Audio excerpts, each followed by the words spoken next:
చంద్రబాబు గారి మాటలు కుట్రపూరితంగా వక్రీకరిస్తున్నారు. మా పార్టీకి ఎన్నికల వరకే రాజకీయాలు, మా పార్టీకి మీలాగా రంగులో పిచ్చిలేదు, మా ప్రభుత్వానికి పేదవారు మాత్రమే ప్రామాణికం, అర్హత ఉన్న ప్రతి ఒక్కరికి పథకాలు వర్తిస్తాయి, ఏ ఒక్క అర్హుడికి పథకాలు అందకపోయినా మా దృష్టికి తీసుకురండి.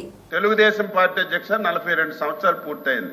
ఈ పార్టీ ఎన్నికల వరకే రాజకీయాలు, ఎన్నికల తరువాత పేదవాడి అభివృద్ధి, రాష్ట్ర అభివృద్ధి ధ్యేయంగా పనిచేస్తున్నాం. మీరు కూడా లాస్ట్ 5 ఇయర్స్ అధ్యక్ష ఏం చేశారు ఒకసారి సీనియర్ మంత్రిగా బొత్స సత్యబాబు గారు ఒకసారి తెలుసుకోవాలి. మేము కట్టినీళ్ళకి రంగులు వేసుకున్నారు, బిల్డింగ్లకు రంగులు వేసుకున్నారు, అన్ని ఎవరు పార్టీ తరఫున పనిచేశారో ఒకసారి గుర్తు చేసుకోవాలి. మళ్ళీ చెప్తున్నాం ఈ ప్రభుత్వానికి శాసన మండలి ద్వారా మీ ద్వారా ప్రజలకు తెలియజేస్తున్నాం. ఈ పార్టీకి, ఈ ఎన్డీఏ ప్రభుత్వానికి రంగు లేదు, రుచి లేదు, వాసన లేదు, ధనవంతులు లేడు. ఈ పార్టీకి, ఈ ప్రభుత్వానికి క్రైటీరియా అధ్యక్ష, క్రైటీరియా పేదవాడే క్రైటీరియా.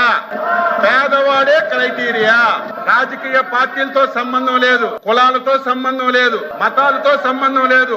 అర్హత కలిగిన ప్రతి ఒక్కరికి అన్ని పథకాలు ఇస్తాం. మీరు కూడా అర్హత కలిగిన వారికి ఏవైనా పథకాలు అందకపోతే ప్రభుత్వం దృష్టికి తండి చేస్తాం తప్ప ఏదో గత 5 సంవత్సరాలు ఊచ కోత ఈ రాష్ట్రంలో జరిగింది. ఎవరికైనా మాట్లాడే స్వేచ్ఛ ఉందా? నవ్వే స్వేచ్ఛ ఉందా? తిరిగే స్వేచ్ఛ ఉందా? ఈ ప్రభుత్వం చేసిన తప్పులు ప్రశ్నించే స్వేచ్ఛ ఉందా?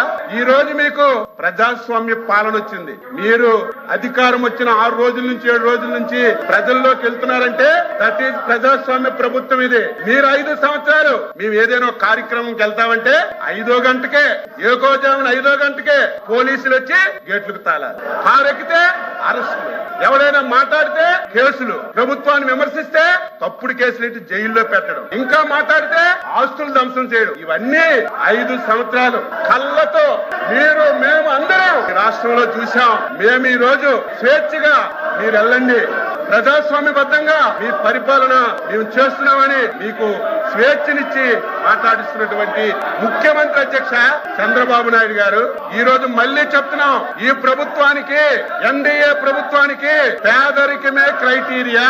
ఎవడు పేదవాడున్నా, ఏ పార్టీ ఉన్నా తప్పనిసరిగా ప్రభుత్వం నుంచి అన్ని విధాల సహాయం అందిస్తామని మళ్ళీ ఈ సభ ద్వారా రాష్ట్ర ప్రజలకు తెలియజేస్తున్నాను.